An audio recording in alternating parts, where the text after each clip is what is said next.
Good evening, everybody. Welcome on this fine Saturday evening. Today we bring you one more company. The beginning of 2026. So first of all, wish you all a very happy New Year. जैसे हमने we have already covered more than 20 company with you in 2025. Hopefully, we want to cover each and every company that are coming up in 2026. आप साथ देते रहिएगा और हम आपके सामने आते रहेंगे कंपनी के in depth discussion with company promoters. तो गाइज वेलकम टू मार्केट की बात चिंतन के साथ.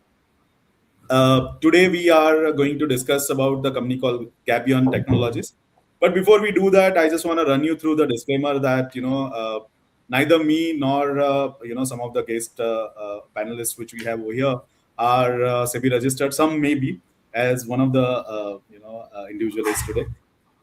So whatever we discuss over here is purely from educational perspective. हम यहाँ पे अपने हम किस तरह से कंपनी को देखते हैं, किस नजरिए से हम इवैल्यूएट करते हैं, वो हम आपके सामने लाना चाहते हैं. और आप अपने क्वेश्चंस जो भी हैं आप चैट में लिखकर प्रमोटर से खुद वो पूछ सकते हैं. So without further adieu let's go. So Madhusudan ji, welcome to the show. Thank you so much. Thank you for the warm welcome. Pleasure sir. So Nikesh ji को काफी सारे लोग जानते हैं already. He has been with us for a long time. But Ganesh भाई नए हैं platform पे. गणेश जी थोड़ा सा आपके बारे में बता दीजिए सबको. Sure.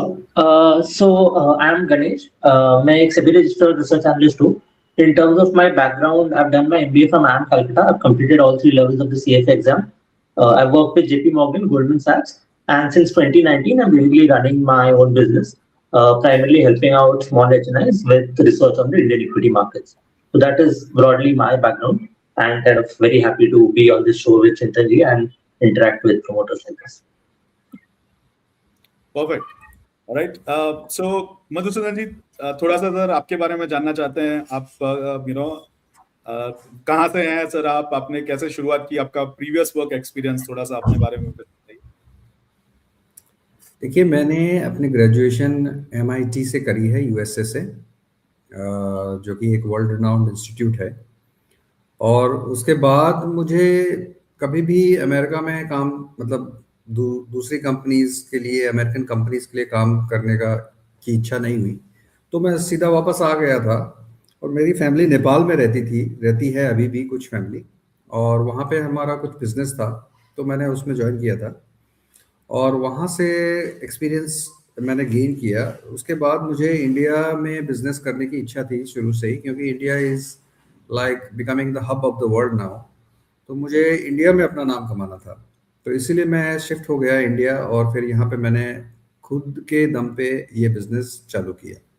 तो मेरा छोटा सा बैकग्राउंड यही है. इसके बारे में और इलैबोरेट कर सकते हैं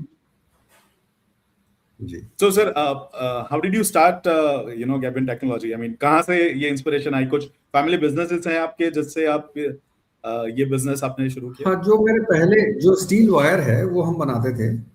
स्टील वायर का हमारा बिजनेस हुआ करता था नेपाल में, जैसा कि मैंने कहा.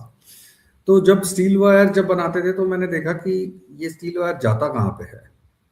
तो स्टील वायर जाता है, ये गैबियंस, हैंडमेड गैबियंस बनते थे पहले, हाथ से गैबियंस बनते थे, जो स्ट्रक्चर्स इस तरह से बनाए जाते थे कि वो कभी भी अच्छी तरह से कारगर साबित नहीं हो पाते थे, क्योंकि उनमें एक रेगुलरिटी नहीं होती है जब मैनुअल चीज़ बनती है. तो ये मशीन मेड टेक्नोलॉजी दुनिया में चल रही थी. तो इसीलिए मैंने ये मशीन मेड टेक्नोलॉजी के साथ में गैबियन का प्रोडक्शन इंडिया में चालू किया कि भाई ये प्रोडक्ट जो है ये काफ़ी मात्रा में लगता है, बट इसकी क्वालिटी नहीं अभी तक मार्केट में, मतलब अभी तक एक्चुअल जो प्रोडक्ट है उसकी क्वालिटी नहीं हो रही, क्योंकि वो हैंडमेड है. तो कोई भी कारीगर कभी कैसा बनाता है, कभी कैसा बनाता है. तो ये जब मशीन से बनना चालू हो गया तो फिर इसकी एक स्टैंडर्ड क्वालिटी हो गई. स्टैंडर्ड क्वालिटी हो जाने से ये होता है कि भाई इसकी एक डिफाइंड स्ट्रेंथ हो गई. अब अगर अब इसकी डिफाइंड स्ट्रेंथ है तो इसके बेसिस में हम स्ट्रक्चर को डिजाइन कर सकते हैं कि भाई ये कितना लगेगा, कितना हाइट तक जाएगा, कितनी विड्थ होगी, वगैरह वगैरह हम डिजाइन कर सकते हैं. और फिर वो स्ट्रक्चर सस्टेन करेगा, वो स्ट्रक्चर एक स्टेबिलिटी देगा, स्टेबल बनेगा लॉन्ग टर्म के लिए. तो ये बहुत जरूरी था कि ये स्टैंडर्ड प्रोडक्ट बनाया जाए इस फील्ड में. तो इसीलिए हमने ये बिजनेस चालू कर दिया मैन्युफैक्चरिंग का. वहां से हमारी शुरुआत हुई है ये. Perfect, sir. So let's go through the complete understanding of the business, manufacturing, as well as the other segments that we have and the financials. So I'll just bring up the presentation and we can use that. तो sir आपको दिख रहा ही होगी मेरी screen, आई hopefully. हाँ जी, बिल्कुल दिख रहा है। परफेक्ट, ओके, चलिए सर। तो सर थोड़ा सा पहले तो मतलब गैबियन के बारे में तो सिंस ये वर्ड थोड़ा नया है, मैं लोगों को एक बार समझाना चाहता हूँ कि ये इटालियन वर्ड है जिसका मतलब केज होता है। तो एक केज में अगर किस चीज से हम किसी को सपोर्ट देने का ट्राई करते हैं, that's what. But sir please if you can, जैसे कि हम इसको ये समझ सकते हैं कि हम जैसे कोई दीवार खड़ी करनी है तो हमें एक चीज के ऊपर दूसरा स्टैक करके बनाना होता है। जैसे ईंट का बनाया तो एक दीवार होती है, तो ये दीवार जो है ये गैबियन बॉक्सेस की दीवार होती है। गैबियन बॉक्सेस स्टील के वायरमेस कंटेनर्स हैं जिसके अंदर बोल्डर्स भरे जाते हैं। बोल्डर्स भर के उसके बाद एक के ऊपर एक स्टैक करके साइड वाइज स्टैक करके स्ट्रक्चर तैयार हो जाता है। तो वो काफी ज्यादा हाइट तक बना सकते हैं कॉस्ट इफेक्टिवली, बशर्ते with in comparison with concrete. अगर कंक्रीट वॉल है तो आप 10 मीटर से ज्यादा बहुत एक्सपेंसिव हो जाएगा आपको हाइट बनाने में। बट गैबियन की वॉल है तो आप बहुत ज्यादा ऊपर तक जा सकते हैं हाइट तक, क्योंकि पत्थर जो है वो लोकली अवेलेबल मटेरियल है जो कि भर के स्ट्रक्चर को खड़ा किया जा सकता है। और गैबियन में पत्थर के साथ में एक डिफाइंड स्ट्रेंथ आता है, उसके हिसाब से स्ट्रक्चर को डिजाइन किया जा सकता है। जैसे इस फोटो में आप देख रहे हैं ये गैबियन की दीवार है 15 मीटर हाई, और इसमें साथ में एक एंकरिंग की भी टेक्नोलॉजी यूज हुई है। तो ये चेन्नई का एक प्रोजेक्ट था जो हमने किया था। तो वहां पे ये जो हिल साइड है इसके पीछे पूरी हिल है, और ये जो कंपाउंड है इसके अंदर ऑफिसेस बनी हुई है, जो बड़ी बड़ी बिल्डिंग्स, ऑफिस बिल्डिंग्स होती हैं, एक मल्टीनेशनल कंपनी की बिल्डिंग्स बनी हुई। तो उनको पूरा प्रोटेक्शन चाहिए था कि कल को पहाड़ गिर के ना आ जाए हमारे पास, उनके यहाँ लैंडस्लाइड ना हो जाए, उसके लिए। तो ये स्ट्रक्चर हमने बना के दिया उनको, और वो बखूबी काम कर रहा है। थोड़ा सा सो जस्ट मैं बताना चाहता हूँ, सो यूज ऑफ गैबियंस कुछ नया नहीं है। मैंने जब पढ़ रहा था वर्ड के लिए थोड़ा सा समझ रहा था, तो मैंने देखा था कि लियोनार्डो दा विंची ने अपने कुछ he created one of the type of gabion based concept for fortification of the Castle's. तो ये काफी पुराना कंसेप्ट है, बट अभी ये काफी देखने को मिलता है। जैसे मैं पुणे से बॉम्बे जब जाता हूँ तो I see that protection of the road from the falling debris और द स्टोन से करने के लिए काफी सारा नेटिंग और वो सब दिखता है। सो काफी सारे जो हमारे दर्शक जो देख रहे हैं उन्होंने भी ये देखा तो होगा। ये जो गैबियन है जैसे बहुत पुराना है, क्योंकि गैबियन जो है ये वॉल, ग्रेविटी वॉल भी कहते हैं इसको, अगर प्योरली गैबियन का वॉल बना हुआ है। तो ग्रेविटी तो बहुत पुराना कॉन्सेप्ट है। बेसिकली किसी चीज में अगर मास है और उसमें क्षमता है, टेंसाइल स्ट्रेंथ है, उसमें एक रेजिस्टिंग कैपेबिलिटी है लोड की, तो वो एक वॉल की तरह काम कर सकता है। तो इस केस में गैबियंस जो है वो बोल्डर से भर करके एक स्ट्रक्चर तैयार किया जाता है। तो ये बहुत पुराना कॉन्सेप्ट है, लेकिन नया बात ये है कि गैबियन मशीन मेड है। मशीन मेड होने से डिफाइंड स्ट्रेंथ होती है। डिफाइंड स्ट्रेंथ होने से, जैसे कंक्रीट की वॉल हम क्यों बनाते हैं? क्योंकि हमें पता है कंक्रीट में सर्टेन स्ट्रेंथ है। ब्रिक की वॉल क्यों बनाते हैं? क्योंकि ब्रिक भी एक स्टैंडर्ड प्रोडक्ट है। वैसे ही गैबियन भी अब स्टैंडर्ड प्रोडक्ट है, और वो वहीं पे लोकली अवेलेबल फ्री में जो मिल रही बोल्डर उसको डाल करके बना देते हैं। तो वो एक कॉस्ट इफेक्टिव स्ट्रक्चर होता है, और बड़ी बड़ी दीवारें, बड़े बड़े प्रोजेक्ट्स बन जाते हैं कॉस्ट इफेक्टिवली। और जहां तक आपने नेटिंग्स की बात करी, स्लोप की बात करी, तो बॉक्स के अलावा इसको नेटिंग की तरह भी यूज कर सकते हैं गैबियन की मैश को। देखिए ये मैश जो होती है वो वोवन होती है, यानी कि एक कपड़ा, पहले एक स्टील वायर का कपड़ा बनता है। तो जैसे हम शर्ट का अगर हम बात करें, शर्ट जो है एक कॉटन के धागे से बनती है, वैसे जो गैबियन की मैश है वो स्टील वायर के धागे से वीव होके बनी हुई है। उसको बुना जाता है, बुनने की मशीन होती है बड़ी बड़ी, जिसकी फैक्ट्री है हमारी। इसके अंदर बड़ी मशीनें हैं जो कि स्टील के तारों को बुनती है और उसको डबल ट्विस्ट देती है। हर हेक्सागोनल शेप के बाद एक डबल ट्विस्ट आता है उसमें, जो कि एक लॉकिंग मैकेनिज्म बन जाता है। तो क्या होगा कि वो स्टील वायर कहीं से अगर कट भी गया एक दो जगह से तो वो अनरेवल नहीं होगा, वो अपने अपनी इंटेग्रिटी नहीं खोएगा और वो अपना काम करते जाएगा। तो फ्लेक्सिबिलिटी भी होती है और नॉन रेवलिंग कैरेक्टरिस्टिक भी होती है गेबियन की मैश में। तो इसीलिए उसको ड्रेप किया जाता है स्लोप के ऊपर। ड्रेप जैसे कर्टन को हम ड्रेप करते हैं, वैसे ही स्लोप को हम ड्रेप करते हैं इस नेटिंग से।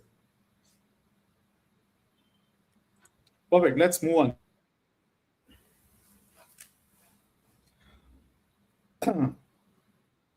सकते हैं कि how do you divide what's roles and responsibility between three of you? देखिए, जो उर्वशी हैं वो HR और फाइनेंस ये संभालती हैं, ये वाले सेक्टर संभालती हैं, और मैं जो है वो बिजनेस वाले सेक्टर संभालता हूँ, जैसे कि प्रोडक्शन हो गया या फिर एग्जीक्यूशन हो गया या फिर मार्केटिंग हो गया, ये सारी चीज़ें मैं संभालता हूँ। और जो प्रेरणा है वो कॉर्पोरेट गवर्नेंस वगैरह पार्ट और कंप्लायंसेस वाला पार्ट वो संभालती है। तो ये हमारा रोल्स के बाइफरकेशन है, जो हम तीन directors Do we have a CFO who looks after finance? हाँ, CFO हैं, मिस्टर दीपक कुमार हैं CFO। वो काफी सालों से हमारे साथ जुड़े हुए हैं कंपनी के साथ, तो वो एक इंटीग्रल पार्ट है कंपनी के। और ये हमारे इंडिपेंडेंट डायरेक्टर्स हैं। राजगोपाल जो हैं वो एक प्रोफेसर हैं रिटायर्ड IIT चेन्नई से, और इस फील्ड के जियो टेक्निकल इंजीनियरिंग के बहुत जाने माने व्यक्तित्व हैं। और जब वो रिटायर हो गए तब उन्होंने हमारे कंपनी को ज्वाइन कर लिया एज अ इंडिपेंडेंट डायरेक्टर। वो मेरे से बहुत सालों से जुड़े हुए हैं और हमने उनके साथ बहुत सारा काम भी किया हुआ है और रिसर्च भी किया हुआ है उनके साथ। कुछ हमारी टेक्नोलॉजी भी हमने उनके साथ ही मिलकर डेवलप की हुई है, तो इसीलिए उनके साथ हमारा बहुत गहरा रिश्ता है। तो वो हमारी कंपनी में एज ए इंडिपेंडेंट डायरेक्टर आकर के हमें मार्गदर्शन कर रहे हैं। विनीता गौतम जो है उनका फाइनेंस में थोड़ा बैकग्राउंड है, तो इसीलिए हमें फाइनेंशियल डिसीजंस में उनका सपोर्ट रहता है। और जॉय कुमार सिंह जो लास्ट थर्ड नंबर पे है यहाँ पे, वो एक रिटायर्ड चीफ इंजीनियर हैं PWD के, मतलब कि public works department government of Manipur के ये चीफ इंजीनियर से पद से रिटायर हुए थे।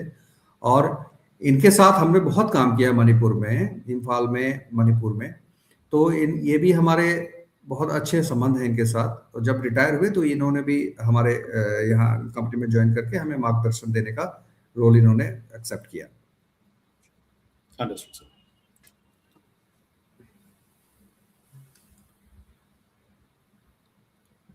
तो सर ये थोड़ा सा अगर हमारे 3 बिजनेस वर्टिकल तो थोड़ा बता सकते हैं which are those 3 business vertical? Business verticals जैसे मैन्युफैक्चरिंग है हमारा, और उसके बाद हमने चालू कर दिया कंस्ट्रक्शन।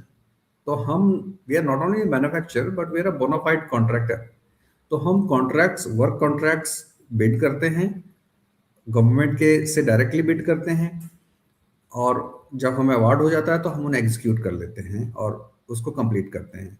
वैसे ही प्राइवेट कंपनीज हैं जिनको ये स्पेशलाइज्ड वर्क्स जो है स्लोप स्टेबलाइजेशन के, हाई रिटेनिंग वॉल्स के, ये जब उन्हें कोई एजेंसी चाहिए स्पेशलाइज तो वो हमें कांटेक्ट करते हैं और हम उनका काम करते हैं। तो not only manufacturer, we are a bona fide contractor also, and that is a big strength for us. और जो थर्ड वर्टिकल है वो ट्रेडिंग है। भी हमारे कस्टमर्स बहुत सारे प्रोडक्ट्स मांग करते हैं गेबियंस के साथ साथ में बहुत सारे दूसरे प्रोडक्ट्स, ऑक्सिलरी जियो सिंथेटिक्स, जैसा कि हमने बात कर रहे थे जियो टेक्सटाइल्स वगैरह की।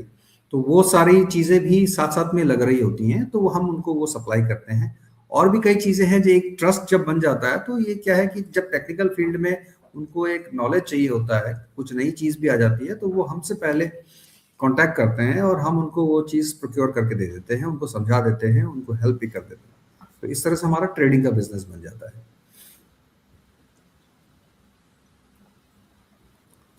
बाकी हमने 75 प्रोजेक्ट्स एग्जीक्यूट कर चुके हैं, अभी तक हम कंप्लीट कर चुके हैं 75 numbers of projects.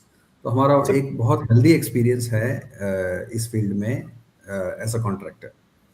So private कितने पैसे, मतलब कितने रुपए का 1 करोड़ का एक प्रोजेक्ट रहता है? What's typical size of the project और कितना लंबा चलता है एक प्रोजेक्ट?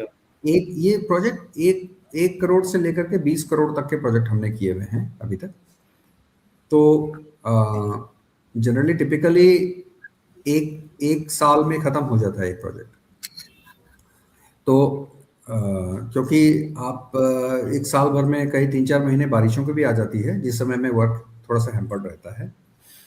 लेकिन वेरियस टाइप्स ऑफ प्रोजेक्ट्स हमने रोड्स के, रेलवेज के, डिफेंस के, बहुत सारे सेक्टर्स में हमने काम किए हैं। रिवर ट्रेनिंग का अगर एप्लीकेशंस की हम बात करें तो रिवर ट्रेनिंग, जो रिवर का चैनलाइजेशन होता है कि भाई रिवर आप फ्लड होकर के फ्लडिंग ना क्रिएट करे, वो काम हम करते हैं। उसके बाद स्लोप स्टेबलाइजेशन का काम करते हैं, लैंडस्लाइड मिटिगेशन। उसके बाद हाई एम्बैंकमेंट्स बनाना, जहाँ पे वैली साइड में डेप्थ ज़्यादा जा रही है तो वहाँ पर रिटेनिंग वॉल की ज़रूरत है, वहाँ गेबियन फेशिया वॉल्स हैं बना करके फिर उसके ऊपर सड़क उसके ऊपर बनती है। तो इस तरह के बहुत सारे स्ट्रक्चर्स हम बनाते हैं। सो आई अज्यूम कि मोस्टली जो प्रोजेक्ट्स हैं वो गवर्नमेंट से ही आपको मिलते हैं। देखिए, government is the ultimate beneficiary of the project. The projects that we bid directly from the governments वो स्पेशलाइज्ड वाले होते हैं। जैसे जब अगर गवर्नमेंट स्पेशलाइज्ड स्लोप स्टेबलाइजेशन का या गैबियन वॉल्स के प्रोजेक्ट्स निकाल रही है तो वो हम बिड करते हैं। लेकिन अगर गवर्नमेंट पूरे के पूरे रोड, एक स्ट्रेच ऑफ रोड 500 करोड़ का प्रोजेक्ट निकाल रही है तो वो हम बिड नहीं कर सकते हैं, हमारी एलिजिबिलिटी नहीं बनती है इस टाइम। तो जो मेन कॉन्ट्रैक्टर जिसको उस रोड का या रेलवे का कॉन्ट्रैक्ट मिला है, वो जो स्पेशलाइज्ड पार्ट का काम है स्लोप स्टेबलाइजेशन का या फिर गैबियन वॉल का, वो हमें सब कॉन्ट्रैक्ट करता है। तो वो हमारे लिए एक प्राइवेट कस्टमर हो गया। और जितना मैं समझ में आया कि आपका जो वर्क है वो एक सब कंपोनेंट होता है एक बड़े प्रोजेक्ट का। जैसे रिवर का अगर मान लो है तो ये एक पार्ट ऑफ द प्रोजेक्ट है ना, पार्ट ऑफ द उस big project, part of the big project होता है। और कुछ स्टैंड अलोन प्रोजेक्ट्स भी अब गवर्नमेंट इन दिनों लेके आ रही है, जो कि हालांकि वो part of the big project ही है, but in itself it is a whole project. जैसे एक लैंडस्लाइड है, एक लैंडस्लाइड हुई जगह है, वहां का गवर्नमेंट ने मिटिगेशन का काम निकाल दिया कि भाई इस लैंडस्लाइड को आपको ठीक करना है, इस रोड पे इस पॉइंट पे ये लैंडस्लाइड है, इसको आपको ठीक करना है। तो वो एक स्टैंडअलोन प्रोजेक्ट हो गया। हालांकि वो as if you talk about in terms of the whole length of the road, वो एक छोटा सा काम है। और ये बिडिंग प्रोसेस में कितना समय चलता है आपका, मतलब कि जैसे अगर आप कोई प्रोजेक्ट है तो कितने दिन में आपको बिड करके कितने दिन में आपको प्रोजेक्ट एग्जीक्यूट होता है? और देखिए, बिडिंग से लेकर अवार्ड तक का टिपिकली 3 महीने का टाइम लग जाता है। तो फिर जब अवार्ड हो जाता है तो फिर ड्यूरेशन के हिसाब से साल, 1 साल, 2 साल, 6 महीने, वो डिपेंडिंग अपॉन द प्रोजेक्ट, बस 6 महीने से 2 साल तक का पीरियड रहता है। सो जनरली जैसे अगर हाइड्रो प्रोजेक्ट्स रहते हैं तो उसमें काफी टाइम तक वो चलता रहता है, प्रोजेक्ट अवार्ड भी बड़े प्रोजेक्ट्स हो गए ना, वो बड़े प्रोजेक्ट्स हो गए। वो उस तरह के बड़े प्रोजेक्ट्स जो है, मतलब पूरे का पूरा इंफ्रास्ट्रक्चर बनाना वो हमारा काम नहीं। हम केवल प्रोटेक्शन स्ट्रक्चर्स बनाते हैं। उस इंफ्रास्ट्रक्चर का प्रोटेक्शन के लिए क्या चाहिए, जैसे हाइड्रो है तो भाई उसकी स्लोप, वहां पे लैंडस्लाइड नहीं आना चाहिए, वो उसके नीचे से जो स्ट्रक्चर, वहां पे जो डैम बना है, वो उसके नीचे से जमीन नहीं खिसक जानी चाहिए। वो वाला पार्ट जो है वो हम करते हैं। हालांकि वो ज्यादा डिफिकल्ट वर्क है, जो कि तो कहने का मतलब है, तो कहने का मतलब ये है कि आपकी पेमेंट फंसने के चांसेस कम रहते हैं। जैसे हाइड्रो में तो क्या कि 10-15 साल तक प्रोजेक्ट चलता रहता है। आप जो काम करते हैं वो आपका 3 महीने पहले अवार्ड होता है, आप उसको करते हैं और फिनिश करके अपना पेमेंट ले लेते हैं। हाँ, वो हमारे प्रोजेक्ट में प्री एलोकेटेड फंड्स होते हैं। वो छोटे, मतलब जहां तक ये बात करें, मतलब बड़े बड़े प्रोजेक्ट्स की बात करें, ये उसके मुकाबले में उस इकोनॉमिक्स से काम नहीं करती है। इसका इकोनॉमिक्स अलग ही होता है। ये टिपिकली वो जब गवर्नमेंट एलोकेट कर देती है फंड, या कोई प्राइवेट एजेंसी भी एलोकेट कर लेती है फंड, उसके बाद ही वो काम करती है। सर, एक सवाल है यहाँ पे ऑडियंस से बोलिए सर। कि वैभव जी का एक सवाल है कि जो हमने 172 करोड़ का ऑर्डर बुक दिखाया है, तो ये दिसंबर 25 के नंबर के हिसाब से है, तो कितना टाइम लगेगा ये ऑर्डर बुक को एग्जीक्यूट करने में? देखिए, ये जो ऑर्डर बुक है हमारा FY27 के अंदर में हमें खत्म करना है। तो अभी जो दिसंबर और ये जनवरी मार्च तक FY26 है, उस दौरान हम इसमें से 40-50 करोड़ का काम हम खत्म कर लेंगे, और हमारा FY 26-27 में फिर 120 करोड़ का ये ऑलरेडी हमारे पास ऑर्डर बुक हाथ में है। और हम ये याद रखें कि ये ऑर्डर बुक जो है, अब हमें ये नए ऑर्डर्स मिलना बंद नहीं हुए हैं, हम नए ऑर्डर्स हर महीने नए ऑर्डर्स बुक भी कर रहे हैं। तो हमारा जो ऑर्डर बुक है और टर्नओवर का आउटलुक है वो बहुत स्ट्रांग है, इसी के लिए हम तैयार सॉरी आपको इंटरप्ट कर रहा हूं, बट हमें जितना RHP में लिखा है वही हमें नंबर बताने हैं सर। कुछ फ्रॉम अ कंप्लायंस पर्सपेक्टिव, तो रिक्वेस्ट यू कि आप कोई भी फॉरवर्ड लुकिंग स्टेटमेंट मत दीजिएगा, जस्ट सो दैट। ठीक है, I understand so yes, I will take care of that. Yes, okay, ठीक है, let's move on sir. Before हाँ, गणेश गो अहेड। सर, तो मैं हमारा जो प्रोजेक्ट्स का बिड एक्सेप्टेंस रेट था वो देख रहा था, तो वो हमारा FY 23 में लगभग 35% के आसपास होता था, और वो पिछले मतलब ये जो FY 26 ईयर टू डेट है उसमें लगभग 22% हो गया है। तो क्या हम मतलब बिड करते वक्त थोड़ा कंजर्वेटिव बिड कर रहे हैं कि क्या कर रहे हैं, मतलब हमारा जो सक्सेस रेट है वो कम क्यों हुआ है इतना शार्पली? देखिए, उस वक्त हम जिस वैरायटी ऑफ बिड्स में पार्टिसिपेट करते थे वो काफ़ी कम था। जैसे कि हम ज़्यादा करके सप्लाई वाले कॉन्ट्रैक्ट्स में बिड करते थे, वर्क कॉन्ट्रैक्ट्स में उस समय, और हमारी एलिजिबिलिटी भी काफ़ी लिमिटेड प्रोजेक्ट्स के लिए बनती थी। तो अभी जब हमारी एलिजिबिलिटी और ये ज़्यादा बन गई है तो हम ज़्यादा कोशिश कर रहे हैं कि हमें और भी ज़्यादा तरह से काम मिले। तो एक तरह से हमारा एक लर्निंग चल रही है कि भाई कैसी बिडिंग कहाँ पे चल रही है। तो इस एक्सपीरियंस से हम ये सीख रहे हैं कि हमें किस तरह से बिडिंग करना है। तो हमारी जो बिडिंग रेट है वो आने वाले सालों में, अच्छा मैं फॉरवर्ड लुकिंग स्टेटमेंट नहीं दे सकता, बट ये है कि हमने काफ़ी ज़्यादा बिड्स करी हैं और varied diversified type of contracts के लिए बिड करी हैं, इसलिए हमारा बिड जो है वो सक्सेस रेट लोअर आया है, बट ओवरऑल जो वैल्यू ऑफ सक्सेस है वो हाई है। अंडरस्टूड। और सर मतलब ये जब हम डाइवर्सिफाई करते हैं उसमें मतलब इन टर्म्स ऑफ बिजनेस रिस्क आप कैसे मिटिगेट करते हैं, मतलब entering a new type of project जो आपने पहले बिड नहीं किया होगा, तो इन टर्म्स ऑफ कैपेबिलिटी बिल्डिंग कैसे आप उसके लिए रेडी करते हैं बिजनेस को? देखिए, हमारे पास जो टेक्निकली बहुत ही कैपेबल टीम है, हमारी टेक्निकल डिज़ाइन और एग्जीक्यूशन से लेकर के हमने जो टीम ओवर द इयर्स बनाई है उसमें बहुत तरह के एक्सपीरियंस है और नॉलेज भी है। तो इसीलिए हम जैसे जैसे हमारी टीम भी बढ़ती जाती है तो हमारे जो नए मेंबर्स होते हैं वो कुछ और एक नया एक्सपीरियंस लेके आते हैं, कुछ और एक नया नॉलेज लेके आते हैं, और जो हमारे एग्जिस्टिंग भी जो लीडर्स हैं हमारे कंपनी में वो लोग भी नया नया नॉलेज गेन करते रहते हैं। वो हमारे यहाँ ये नहीं है कि जी हमें ये आ गया तो हम भाई अब और कुछ नहीं है सीखने को, क्योंकि सीखने को हर दिन नया कुछ है और हर दिन हम नया सीखने के हिसाब से ही हम चलते हैं। उसी हिसाब से हमारे में बिल्कुल भी ये नहीं है कि भाई हम जानते हैं और हमें कुछ नहीं करना, हम रोज दिन नए नए चीजें सीखते हैं, इसीलिए हम नए नए डाइवर्सिफिकेशन में भी चले जाते हैं।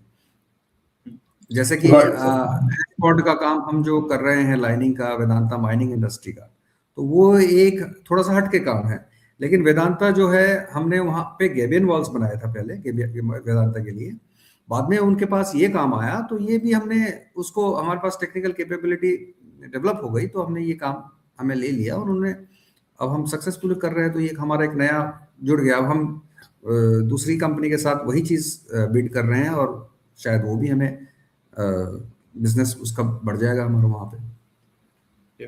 सर एक सवाल है जो मैं लेना चाहता हूँ यहाँ पे सूरज जी का, बिकॉज मुझे भी पूछना था, जो हमारे 159-60 एम्प्लॉइज हैं, are they all on payroll या do we have some contract employees also in this list out of 160?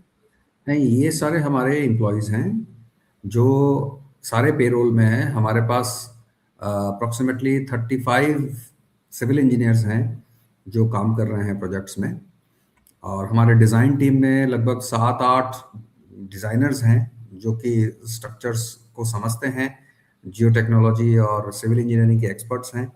तो इस तरह से हमारी सबसे बड़ी बात यही है कि हम सब कुछ इन हाउस ही करते हैं, हम थर्ड पार्टी के ऊपर डिपेंडेंट बिल्कुल बहुत कम है।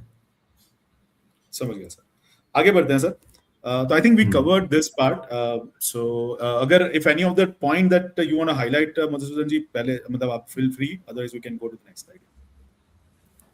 अभी कैन इसमें बस मेन बात यही, मैं अपनी तरफ से यही कहूँगा कि हमने start out as a manufacturer किया था, बट जैसे जैसे हमने देखा कि भाई जब हम मैन्युफैक्चरिंग कर रहे हैं और यही चीज़ जाकर के कहीं लग रही है, कोई स्ट्रक्चर में लग रहा है, कोई उसको बना रहा है, तो हम क्यों नहीं सीखे। तो ये एक हमारा एक ट्रेंड रहा है कंपनी का कि हम नई नई चीज़ों पे जाते रहते हैं कि हम एक मतलब जो हमारे जो हम ये देखते हैं कि भाई जो बड़ी कंपनी है वो क्या कर रही है, हम उस तक कैसे पहुंच सकते हैं, हम उनसे सीखते रहते हैं। तो आखिर बड़ी बड़ी कंपनियां बहुत कुछ करती हैं, तो हमें भी करना है, हमें भी आगे बढ़ते जाना है, यही हमारा ध्येय है। और अब इसीलिए अब मेन चीज यही है, मैं जो कहना चाहूंगा हमारी स्टोरी के बारे में, जो ग्रोथ Okay, जो हमारा ये है। So there are some questions coming up, तो जस्ट मैं व्यूअर को बताना चाहता हूँ कि सर हम लोग आपके सारे क्वेश्चंस का आंसर करेंगे। इसमें थोड़े से क्वेश्चंस मैं बाद में लेना चाहूंगा क्योंकि there are certain questions will be answered as we go forward. और वी हैव आल्सो एक वीडियो भी हम प्रेजेंट करेंगे आपको, तो आपको देखने में समझ में आएगा कि कंपनी जो प्रोजेक्ट करती है वो किस तरह के होते हैं।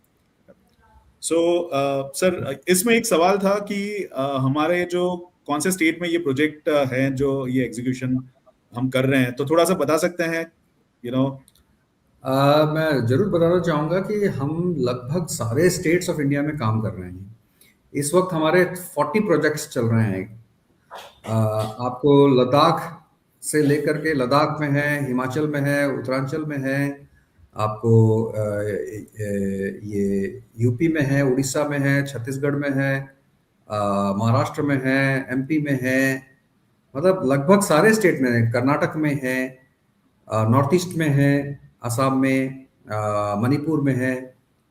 तो हम सब तरफ काम कर रहे हैं और हमने इतना पोटेंशियल बिल्ड कर लिया है कि सब तरफ से हमारे के पास बिजनेस के ग्रोथ के एवेन्यूज तैयार हैं।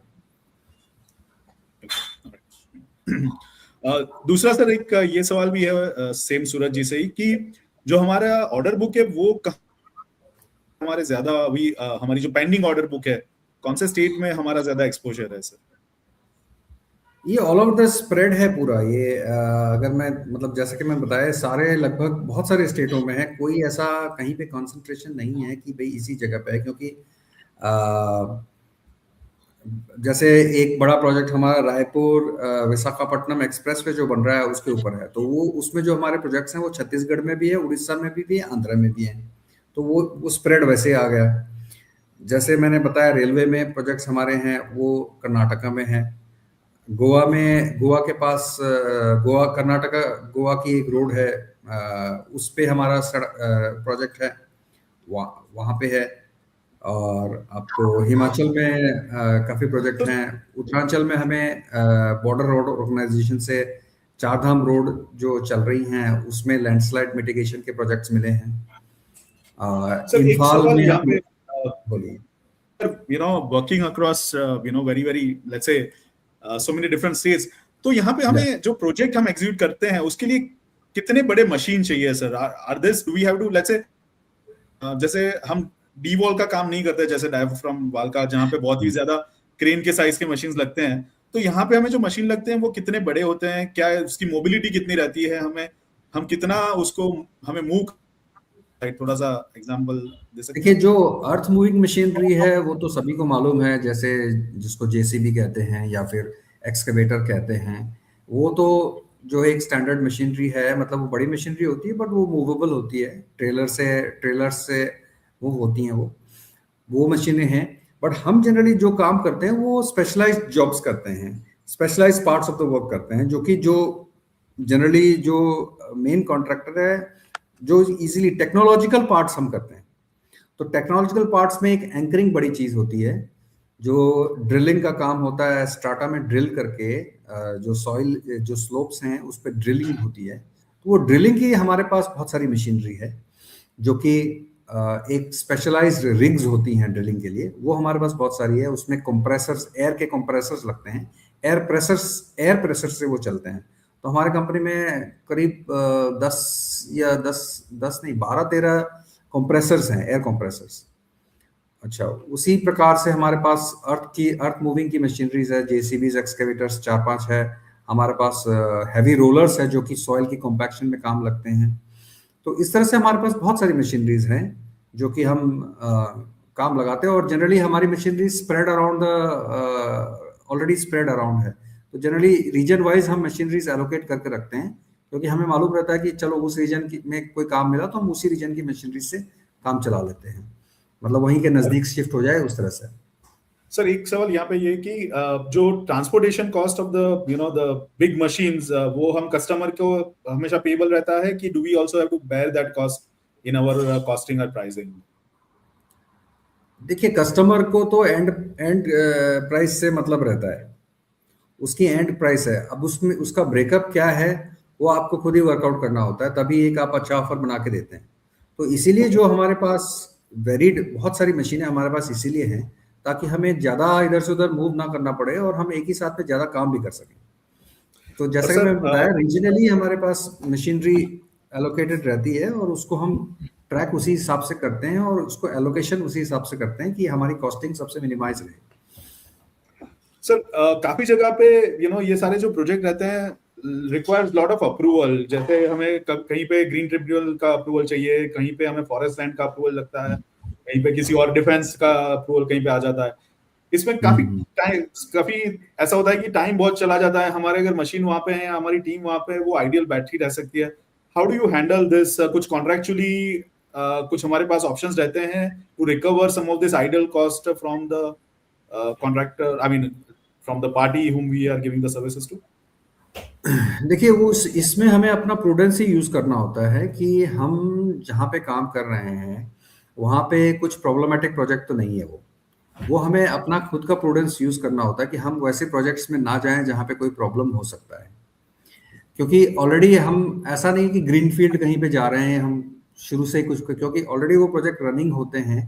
प्रोटेक्शन का वर्क जो होता है वो बाद में ही आता है। जैसे रेलवे लाइन का काम है, रेलवे लाइन बन जाने के बाद ही उसकी स्लो प्रोटेक्शन का काम आता है। तो हमें मतलब अगर हम रिसर्च थोड़ा सा ठीक से करें तो हमें मालूम रहता है कि भाई अगर यहाँ पे इस जगह पे फॉरेस्ट की प्रॉब्लम है कि नहीं, तो हम वो सब रिसर्च करने के बाद ही हम उस वर्क के लिए बिड करते हैं या फिर उस कॉन्ट्रैक्ट के लिए हम एक्सेप्टेंस देते हैं अपना। तो एक वो तरीका होता है। बाकी देखिए, लिटिगेशन के एवेन्यूज तो ओपन है, बट लिटिगेशन के कॉस्ट भी होते हैं, तो उसको हम लोग जनरली अवॉइड ही करते हैं। हम लोग जनरली अपने प्रूडेंस से ही पहले से ही उसको ना आए वो सिचुएशन, उसी को इंश्योर करते हैं। Okay, एक चीज मैं देख रहा था थोड़ा सा एक कि जो आपका रॉ मटेरियल है वो मोस्टली काफी बड़ा पोर्शन दादर नगर हवेली से आता है, चीज लाइक बहुत ही छोटा स्टेट है, लाइक यूटी है शायद। तो ऐसा क्यों है, लाइक आपका रॉ मटेरियल 15% आ रहा है? नहीं, वो शायद एक पर्टिकुलर रॉ मटेरियल हमारा पीवीसी ग्रैन्यूल्स, वो हम वहाँ से ले रहे हैं। बेसिकली वहाँ पे एक फैक्ट्री से हमने टाइप किया, हमने एक अपना फॉर्मूला बनाया हुआ है कि भाई हमें ये कंपाउंड बनाना है हमारे प्रोडक्ट के लिए। तो उन्होंने हमें सबसे बेस्ट इसमें सर्विस दी थी, तो हमने वहीं से हमने फिर डेडिकेटेडली हम वहीं से खरीद रहे हैं जो कंपाउंड है, और वो उसमें टेम्पर नहीं कर रहे। वो बहुत जरूरी है कि आपने जो फॉर्मूला बनाया, आपने जो कंपाउंड बनाया, क्योंकि स्टील वायर जो होती है उसके ऊपर एक तो जिंक की कोटिंग होती है और उसके बाद पीवीसी पॉलीमर की कोटिंग होती है। तो जो पॉलीमर की क्वालिटी है वो मेंटेन रहनी चाहिए। वो बहुत इजी है पॉलीमर की क्वालिटी को टेम्पर करना और कॉस्ट को वेरी कर देना। तो अगर आपकी सप्लायर के साथ अच्छी टाई अप नहीं है और आपका सप्लायर डिपेंडेबल नहीं है, तो उसमें आप मार खा सकते हैं, क्योंकि आपका प्रोडक्ट एक रुपए का उस ग्रेन्यूल से आप 10 रुपए का फिनिश प्रोडक्ट बनाएंगे आप। तो आप अगर 1 रुपए का मटेरियल में भी आपका क्वालिटी खराब आ गया तो 10 रुपए की आपको नुकसान हो जाएगी आपके फाइनल प्रोडक्ट में। तो इसीलिए कुछ स्पेशलाइज्ड कंपाउंड हम बनवाते हैं। तो हमने दमन से एक फैक्ट्री से टाई अप है हमारा, हम वहीं से ले रहे हैं उस प्रोडक्ट को। तो सर आगे बढ़ते हैं अभी। सर यहाँ पे एक ये सवाल था कि बांग्लादेश में हमारा एक सब्सिडरी है, do we have in this year coming from Bangladesh? Do we see any impact of the current unrest in Bangladesh? Actually Bangladesh में हमने कंपनी तो बना ली, इसलिए बनाई थी क्योंकि हमें एक बहुत अच्छा कॉन्ट्रैक्ट मिला था बांग्लादेश में एक कंपनी से।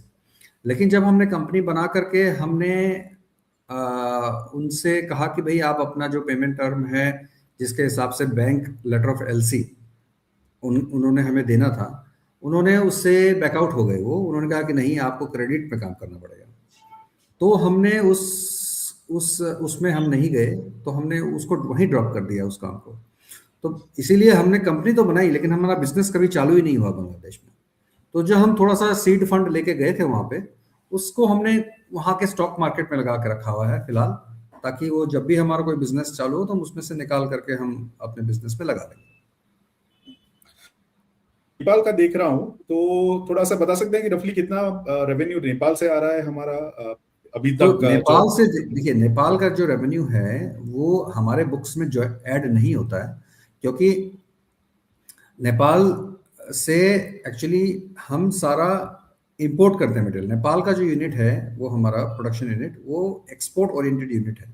वो हमने इसलिए वहाँ पे चालू किया था क्योंकि हमारे को ईस्ट इंडिया और नॉर्थ ईस्ट इंडिया के लिए प्रॉक्सिमिटी मिल जाएगी, और वहाँ पे एक्सपोर्ट इंसेंटिव था, तो वहाँ से हमें चीपर पड़ रहा था मटेरियल को। तो नेपाल गवर्नमेंट जो एक्सपोर्ट इंसेंटिव दे रही है, तो उससे वहाँ से हमारा इंपोर्ट जो है, वहाँ का प्रोडक्शन हमारे को चीपर पड़ रहा है। तो हम उसको अपनी नेपाल की कंपनी सारा प्रोडक्ट को एक्सपोर्ट करती है अपने इंडियन कंपनी को, और फिर इंडियन कंपनी उसको कस्टमर्स को बेचती है। तो नेपाल का जो रेवेन्यू है वो ऐड हमारे इसमें ऐड नहीं होता, मतलब डबल काउंट नहीं होता, कहने का मतलब। और सर मैं देख रहा हूँ कि हमारे डेट में we have taken some debt from one of the bank out of Nepal as well. उसका मेन यूज क्या है? वो नेपाल की फैक्ट्री का वर्किंग कैपिटल के लिए है। क्या इंटरेस्ट रेट पे लिया आपने वो debt? I think it's around 8%।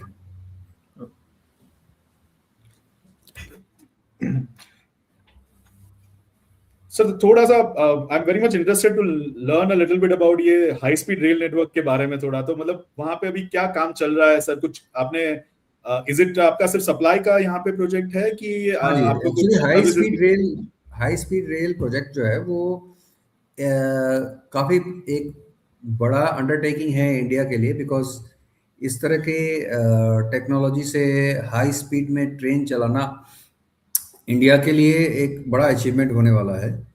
तो उसके साथ हम जुड़ पाए, हमें अप्रूवल मिला है। जो अथॉरिटी है national high speed rail organisation जो है, जो अथॉरिटी है, गवर्नमेंट बॉडी है, एंटिटी है, उसने काफ़ी ठोक बजाने के बाद हमें अप्रूवल दिया है कि ठीक है, आपको प्रोडक्ट हम लगा सकते हैं इस प्रोडक्ट में, इस प्रेस्टिजियस प्रोजेक्ट में। तो केवल अभी तक हम ही हैं जिनको ये अप्रूवल मिला है। तो इसीलिए, और ये अभी मिला था दिसंबर में ही, अभी कुछ दिन पहले ही मिला था हमें, बहुत दिन के प्रोसेस के बाद। तो अब हमारा प्रोडक्ट जो है यहाँ पे सप्लाई होगा।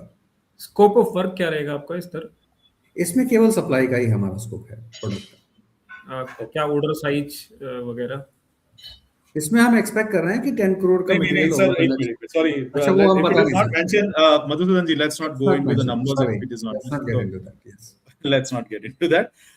Nikesh ji, good try, but we'll have to, it's just subconsciously came out without subconscious हो जाता है। चलिए आगे बढ़ते हैं सर। तो सर यहाँ पे जो हमारा बिजनेस सेगमेंट है, थोड़ा सा स्प्लिट बता सकते हैं कि कितना है? अभी हमारा मैन्युफैक्चरिंग सप्लाई करीब 60%, 55 to 60% आ रहा है, और हमारा जो सर्विसेज है वो करीब 35 to 40%, 40 to 45% जैसा आ रहा है, और ट्रेडिंग डिस्ट्रीब्यूशन अराउंड 5% है। Okay. तो जो सर्विसेज वाला सेगमेंट है वो हम धीरे मतलब हमारा ओवर द इयर्स बढ़ते जा रहा है। शुरू में कुछ 2-3 साल पहले करीब 10-15% रहा होगा, अभी हमने 40%, 45% तक ले गए हैं, क्योंकि वो वाला जो बिजनेस है वो हमें अच्छा मार्जिन देता है एज कम्पेयर्ड विथ मैन्युफैक्चरिंग। तो हमें अपना जो प्रॉफिटेबिलिटी बढ़ाने के लिए ये चीज़ प्रॉफिटेबिलिटी हमें दे रही है, और आगे भी हमें आगे की बात नहीं कर सकते हम, बट यही है हमारा अभी का सिचुएशन। थोड़ा सर अभी के मार्जिन के बारे में बात बता, मैन्युफैक्चरिंग सप्लाई से हमें कितना टका मार्जिन रफली मिलता है पैट लेवल पे, अगर आप बता सकते हैं? पैट लेवल पे हमें करीब 15% का जो है हमें मार्जिन मिल जाता है हमारे सर्विस बिजनेस से। सर्विस बिजनेस से, और मैन्युफैक्चरिंग से सर कितना मिल जाता है? मैन्युफैक्चरिंग से करीब हमें 4% करीब मिलता है मैन्युफैक्चरिंग से।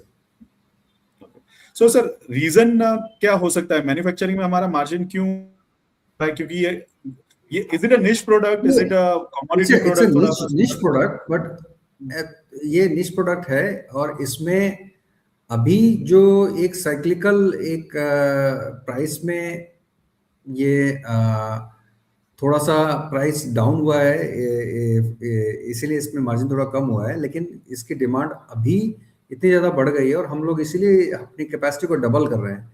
हम एक्सपेक्ट कर रहे हैं कि ये साइकिल ख़त्म हो जाएगा जिसमें कि मार्जिन कम हुआ है, क्योंकि अभी एक्सप्लोसिव ग्रोथ है इस प्रोडक्ट का। अभी मेन स्ट्रीम प्रोडक्ट बन गया है, जैसे निश प्रोडक्ट, पहले ये निश प्रोडक्ट था, अब ये मेन स्ट्रीम प्रोडक्ट बन गया है।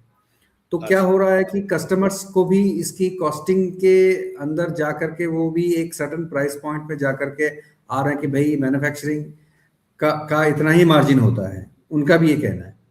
तो अभी चूंकि ये मेन स्ट्रीम प्रोडक्ट बना है, तो इसीलिए एक प्राइस का इसमें उल्टा इफेक्ट आया है, लेकिन अब ये हम एक्सपेक्ट कर रहे हैं कि ये रिवर्स हो जाएगा और इसकी मार्जिन बढ़ेगी। Understood, sir. So, sir, the reason I think we have, our PAT coming out around 5-6% roughly is because of the manufacturing business, जहाँ पे हमारा थोड़ा मार्जिन कम है। हाँ जी, अभी ये सिनेरियो चल रहा है। Yes. Okay. गणेश जी, आप you have a question, right? Sir, तो मेरे को पहला क्वेश्चन था कि हमारा जो हमारा आईपीओ प्रोसीड्स हम जैसे डिप्लॉय कर रहे हैं, उसमें से हमारा इंक्रीमेंटल केपेक्स में सिर्फ 1 करोड़ ही जा रहा है, बाकी 22 करोड़ वर्किंग कैपिटल में जा रहा है। तो हम लोग उसमें मतलब इन टर्म्स ऑफ अगर हमको मैन्युफैक्चरिंग बूस्ट करने में फोकस है, तो फर्स्ट क्वेश्चन इज कि उसमें हम ज्यादा इन्वेस्ट क्यों नहीं कर रहे हैं, एंड सेकंड इज कि अगर मैं हमारा जो केपेक्स का जो गाइडेंस दिया है आरएचपी में, उसमें हमारा लगभग 67 लाख के इक्विपमेंट में 2,500 मेट्रिक टन का कैपेसिटी आ जा रहा है। तो is it that cheap to enter into this? मतलब अगर इतना सस्ता अगर इक्विपमेंट मिल रहा है, तो मतलब बैरियर्स टू एंट्री काफी कम नहीं हो जाएगा ऑन द मैन्युफैक्चरिंग साइड? तो पहला पार्ट ऑफ द क्वेश्चन में आंसर करता हूं कि जो हम 9,000 मेट्रिक टन से 18,000 मेट्रिक टन कैपेसिटी डबल कर रहे हैं अपना, वो उसके लिए हमारे को ऑलरेडी बैंक का फाइनेंस मिला हुआ है। तो 9,000 से लेकर के जो हमारा टारगेट 18,000 का है, 15,500 हम ऑलरेडी हमारे पास फाइनेंस अवेलेबल है, जिससे कि हम वो कैपेसिटी लेके आए। तो बाकी ओनली 2,500 मेट्रिक टन की कैपेसिटी हम के लिए हमने 1 करोड़ का केपेक्स इसमें ईयर मार्क किया है अपना आईपीओ की प्रोसीड्स से।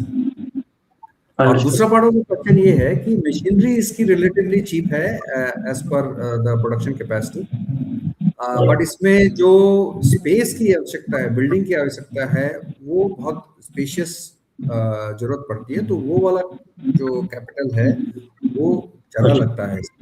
हमारे पास ऑलरेडी लैंड बिल्डिंग काफी है, जो कि हम इसमें यूटिलाइज कर रहे हैं। और उसके साथ साथ मैं भी ये भी बोलूंगा कि ये प्रोडक्ट बनाना आसान है, बट बेचना प्राइस में, सही प्राइस में बेचना, वो इसमें वैल्यू एड ज्यादा वहां पे है।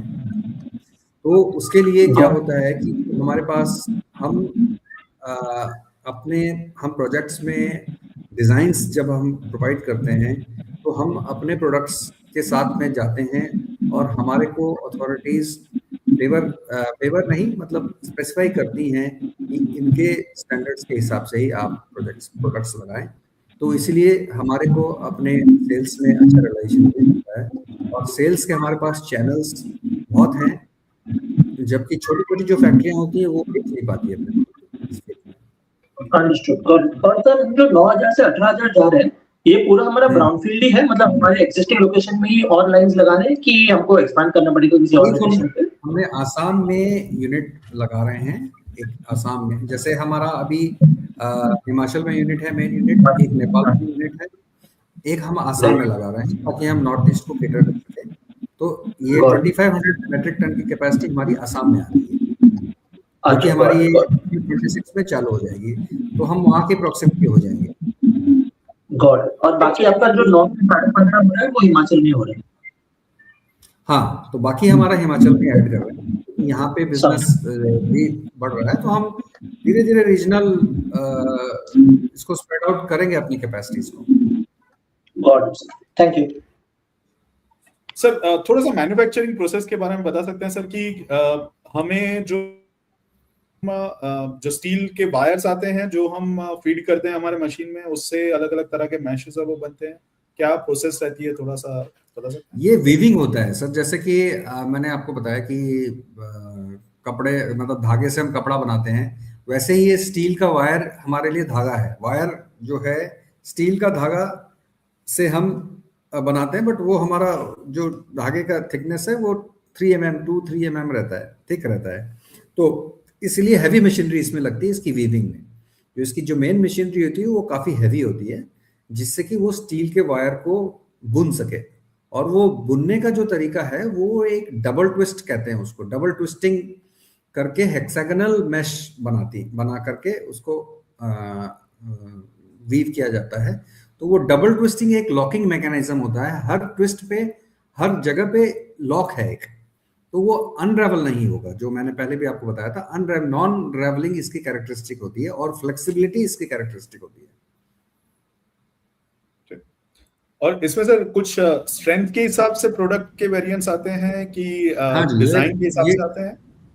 हाँ, इसमें बहुत सारे वेरिएंट्स हैं अलग अलग स्ट्रेंथ के हिसाब से। मैश, जैसे कि इसमें क्राइटेरिया होता है कि वायर का डायमीटर, उसके अलावा मैश का साइज, उसके अलावा एडिशनल वायर रोप्स, तो ये 3-4 क्राइटेरिया से इसके अलग अलग स्ट्रेंथ बना जाते हैं। As per requirement, as per design वो प्रोडक्ट बनाया जाता है और वो लगाया जाता है। तो इसके वेरिएंट्स इतने ज़्यादा हैं कि अलग अलग टाइप की बहुत सारी मशीनरी चाहिए। एक सिंगल लाइन ऑफ मशीनरी अगर आप लगाएंगे तो आप कैटर नहीं कर पाएंगे मार्केट को।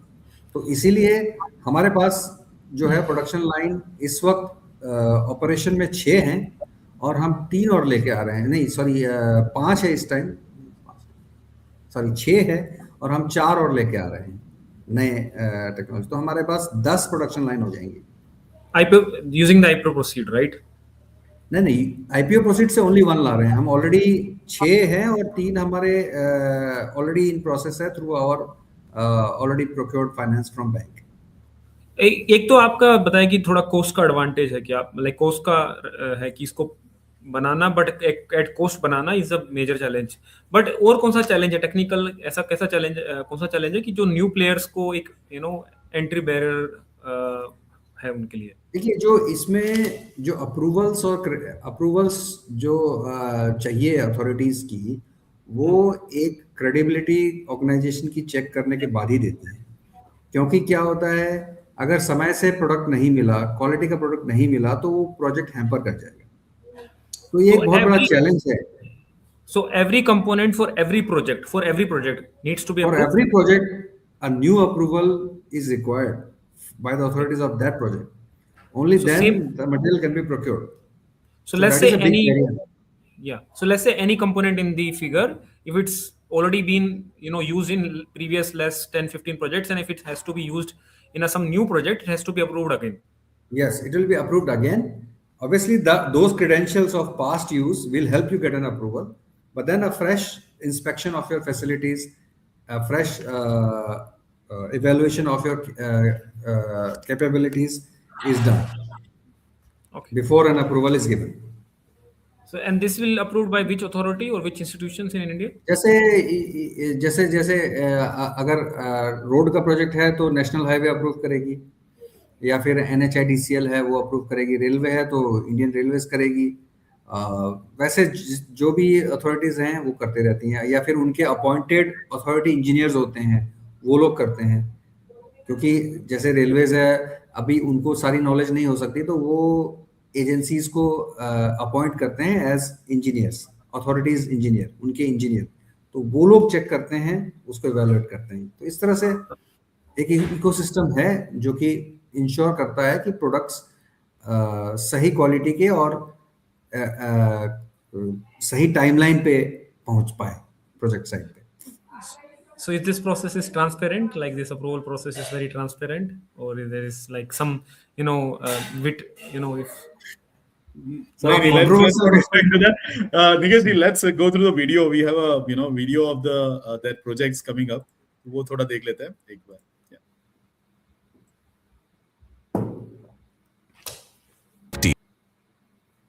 Operations, particularly in regions like the Western Ghats, Eastern Ghats, and the Himalayan foothills. The number of accidents linked to railways varies annually due to factors such as weather, geology, and mitigation measures. Indian Railways consistently takes measures to assess and mitigate landslide protection works, inspections, and enhanced monitoring systems. Hill cutting, a common practice for laying tracks, includes risks, especially during heavy rainfall or seismic activity. Implementing protection measures such as gabion retaining walls, anchor mesh systems, and drainage helps mitigate these risks, ensuring the safety of railway infrastructure and personnel. GTI, in collaboration with Indian Railways, contributed to 7 projects on the way in 2023. This video focuses on 2 significant projects. 1. Kadur-Chikmagalur. In this area, vulnerable cuttings lack protection, posing risks to railway operations. Did surveys and designed a slope protection system using high tensile strength GTI rope net, DT mesh netting, and solid anchors for stabilization. GTI rope net is high tensile strength rockfall netting having high absorption capacity and can hold large boulders. Of DT mesh size 60 by 80 mm was used for catching small boulders and solid anchors stabilization. GTI rope net opening size of 450 by 600 and wire dia 9 mm. GTI DT mesh netting 6 by 8 mm. GTI solid anchors. 2. Shivadi Topur section. Following a derailment incident due to boulder falls, Indian Railways sought to mitigate landslide risks.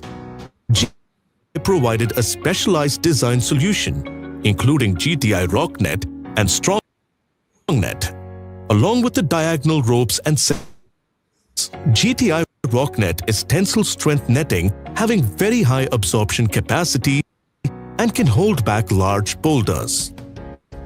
GTI strong net, which is manufactured by combining steel wire rope with DT mesh netting, which has high tensile strength with low deformation. In addition to this, diagonal ropes were tied.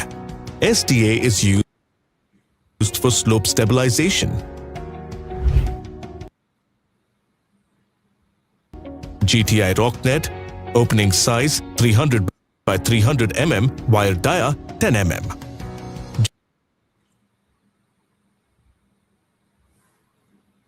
Okay. Let me bring the perfect. तो sir थोड़ा सा अगर ये बता सकते हैं कि जो हम प्रोजेक्ट्स करते हैं वहां पे जो रॉक्स हमें कहीं पे अगर हमें वॉल बनानी है तो हमें रॉक्स यूनिफॉर्म साइज में या फेस में वो कट करने पड़ेंगे। तो ये क्या हम वहां पे साइट पे करते हैं काम, या हम सोर्स करते हैं ऐसे रॉक्स कहीं और जगह से?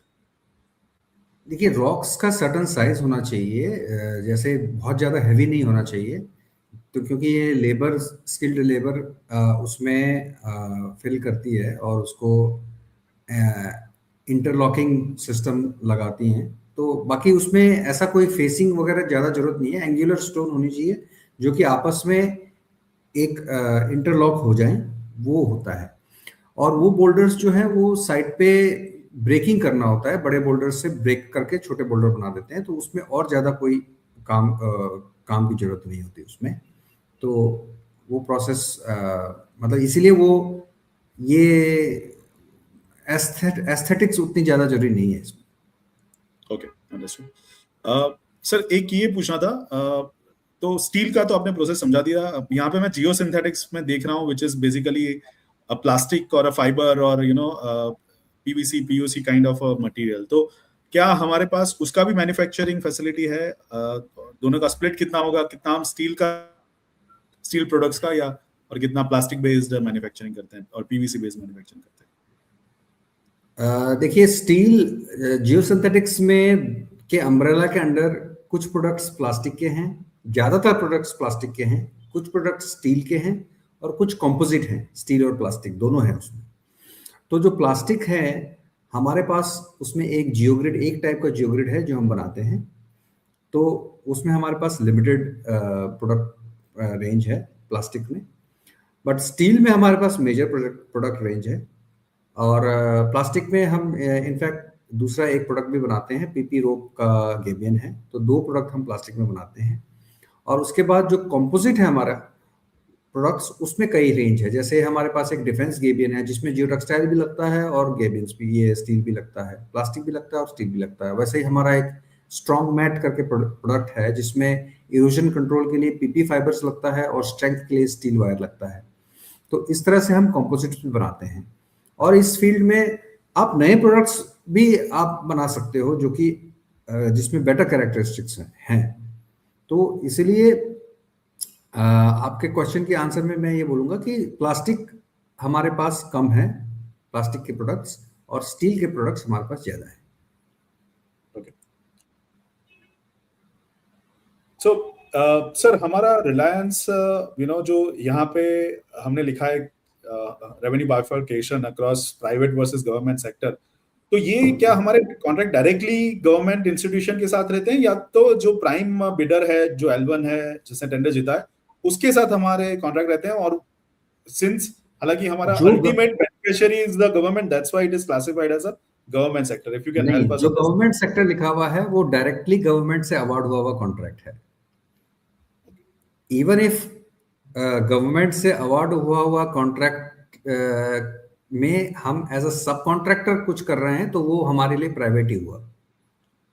ओके। और सर जो सर्विसेज वाले कॉन्ट्रैक्ट रहते हैं वो सारे के सारे थर्ड पार्टी कॉन्ट्रैक्ट रहेंगे हमारे साथ, कि स्पेशल उसके लिए भी टेंडर अलग से निकलते हैं? हाँ, उसके लिए भी टेंडर अलग से निकलते हैं।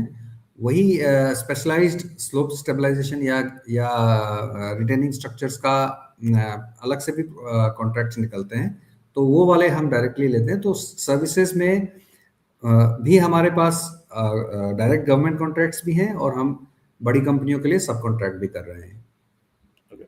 एक बाबूजी का सवाल यहाँ पे मैं लेना चाहता हूँ कि who is our biggest competitor in gabion manufacturing? तो जो गवर्नमेंट टेंडर आप भरते हैं सर, तो कौन 3-4 लोग हैं जो हमेशा, या आप जीतते हैं या वो 2-3 लोग जीत जाते हैं कॉन्ट्रैक्ट? सर उनका नाम लेना जरूरी है क्या? उनको प्रमोट करना जरूरी है क्या? नहीं, it's okay if you don't want to take it, but हाँ, अभी I mean is it just एक तो देखिए, एक दो लोग इतना बड़ा है कंपटीशन, या are there just 2-3 players against whom you जो हमारे लेवल के हैं वो 1-2 ही हैं। ओके।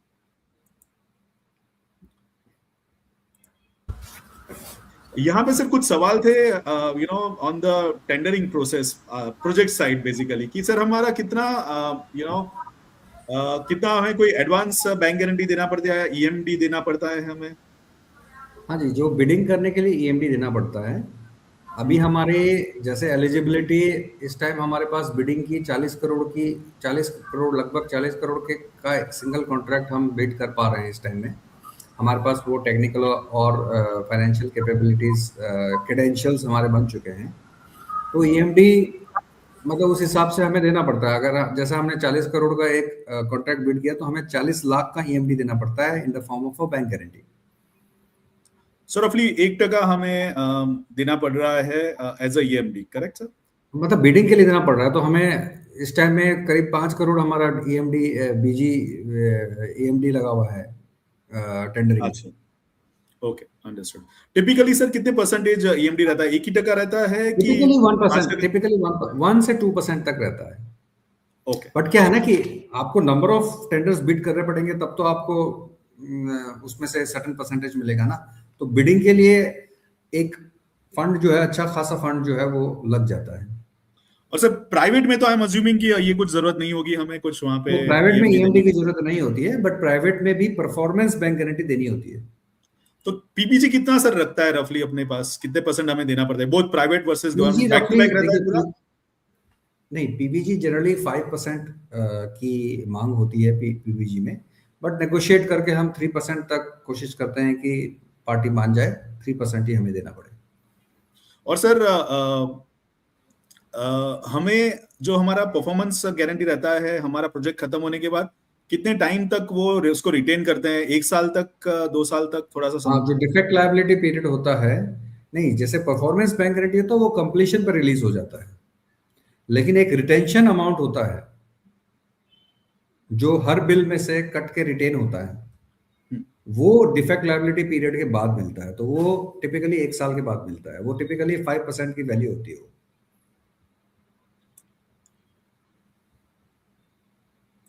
और इसमें से पेमेंट माइलस्टोन बेस्ड रहते हैं कि किस तरह से हम हाँ, पेमेंट माइलस्टोन बेस्ड रहती है। पेमेंट जो है सर्टन माइलस्टोन्स और certain part of the structure बन जाने के बाद होता है। ओके सर, एक सवाल लेना चाहूंगा वैभव जी का, स्पेसिफिकली इंडियन मार्केट के हिसाब से, कि ये इंडस्ट्री कितना बड़ा है, कितना ऑर्गेनाइज है, और हम हमने अभी तक कॉर्नर किया हुआ है ये पर्टिकुलर धंधे में। देखिए, ये बिजनेस जो है protection, it is the business अगर हम समझने की कोशिश करें तो ये बिजनेस है प्रोटेक्शन का। चाहे वो लैंडस्लाइड से प्रोटेक्शन करना हो, चाहे फ्लड से प्रोटेक्शन करना हो। तो ये जो प्रोटेक्शन का बिजनेस है, जैसे जैसे हमारा इंफ्रास्ट्रक्चर ग्रो हो रहा है वैसे वैसे प्रोटेक्शन की रिक्वायरमेंट ग्रो हो रही है। तो एक्सपोनेंशियली बढ़ रहा है ये इस टाइम मार्केट। ओके, इसका मतलब शॉर्ट में आंसर यही मैं देता हूं अभी। Understood sir. तो फाइनेंस पे काफी सारे सवाल है, थोड़ा सा सर जो नंबर्स हमने अचीव किए थोड़ा सा बता सकते हैं कि एक 24 और 25 में थोड़ा सा हल्का सा एक 3 करोड़ का रफली 3-4 करोड़ का हमें डिग्रोथ दिख रहा है, तो वो क्यों हुआ सर? क्या रीजन थे? उसमें ये हुआ कि हमारी जो मैन्युफैक्चरिंग थी, हमारी मैन्युफैक्चरिंग कैपेसिटी जो है वो रफली 90% चल रही थी। तो हमारी मैन्युफैक्चरिंग कैपेसिटी हम इस साल में बढ़ाए नहीं थे, क्योंकि हम सारा फोकस हम अपने सर्विसेज पे ही लगा रहे थे कि हमें सर्विसेज के बिजनेस में अपने आप को कंसोलिडेट करना है। क्योंकि हमने बहुत सारे प्रोजेक्ट्स हमारे चल रहे हैं और एट अ टाइम हम 30-35 प्रोजेक्ट्स कर रहे हैं एट अ टाइम। तो इसलिए हमने अपना सारा रिसोर्सेज और ध्यान इसमें सर्विसेज बिजनेस में लगा दिया। तो इसलिए हमारा टर्नओवर बढ़ा नहीं बल्कि थोड़ा सा घटा, क्योंकि हमारे कुछ बिलिंग वगैरह भी हमारा डिले हो गया जो हम काम कर रहे थे उसका। तो इसलिए ये एक कंसोलिडेशन फेज आप मान सकते हैं कि ये हमने कंसोलिडेट किया अपने आप को एक 100 करोड़ के लेवल में। आप इससे पहले के सालों में देखें तो 3 साल मतलब हमारा जो ट्रेजेक्ट्री था 30 करोड़ था, उसके बाद 60 करोड़, उसके बाद 80 करोड़, उसके बाद 100 करोड़। तो हमने काफी रैपिडली 30 करोड़ से 100 करोड़ पहुंचे हैं हम लास्ट 4 इयर्स में। तो ये 1 साल हमने कंसोलिडेशन के लिए लिया है इस लेवल पे। अंडरस्टूड। और अब हम जो है, हाँ थोड़ा सा सर जो मार्जिन इंक्रीज हुआ है हमारा, स्पेशली एबिटा मार्जिन, तो 23 में हमारा रफली 8% था, फिर वहां से हमने रफली 400 बेसिस पॉइंट मतलब 12.5% पे वहां पे पहुंचे, और अभी फिर FY25 में हम अराउंड 15% के आसपास आ चुके हैं EBITDA पे। तो सर क्या जैसे ऐसा क्या हमने जैसे क्या हमने परसेंटेज पे अगर मैं बात करता हूँ तो हमने क्या ऐसा किया कि जैसे हमारे मार्जिन ईयर ऑन ईयर बढ़ गए सर, और अभी 17.5% हुआ है नवंबर 25 तक के नंबर में। क्या ये जो हमने स्टेप्स सर्विसेज लिए सर? सर्विसेज हम दे रहे हैं, सर्विसेज वाला जो हमारा बिजनेस है, कॉन्ट्रैक्ट्स जो हम कर रहे हैं, तो जो हमारा लर्निंग एक्सपीरियंसेस हुआ है, जो हमने अपनी कॉस्ट को कंट्रोल किया है और अपनी इफिशिएंसी को बढ़ाई है, उसका रिजल्ट है ये कि हमारा मार्जिन ये बढ़ गया है। तो जो हमने कंसोलिडेशन के लिए किया था, उसका रिजल्ट ये है कि हमने अपनी प्रॉफिटेबिलिटी और हमारी कॉस्ट को एफिशिएंसी को बढ़ा ली है। अब गोइंग फॉरवर्ड जब हमें एक एक्सप्लोसिव ग्रोथ मिलेगा, तो हम उसमें अच्छा प्रॉफिट मुनाफा कमा लेंगे। इसके लिए हमने अपने आप का अपना एक पोटेंशियल तैयार कर लिया है, एक एक्सपीरियंस और एक एक अपनी प्लान ऑफ एक्शन तैयार करा। Okay, understood sir. कुछ सवाल है या गणेश को सर, तो हमारा जो बिजनेस में सीजनैलिटी या साइक्लिसिटी रहता है वो कितना रहता है? मतलब अगर मैं H1 वर्सेस H2 देखूं तो ब्रॉडली हमारा H1 वर्सेस H2 में कितना रेवेन्यू स्प्लिट रहता है? और अगर मैं मतलब नवंबर का नंबर देखूं तो हमारा अभी 8 महीने में 60 करोड़ टाइप्स हो गया है। तो इस फाइनेंशियल ईयर मतलब इसी रन रेट पे हम एक्सपेक्ट कर रहे हैं या एक्सेलरेशन एक्सपेक्ट कर रहे हैं इन द सेकंड हाफ?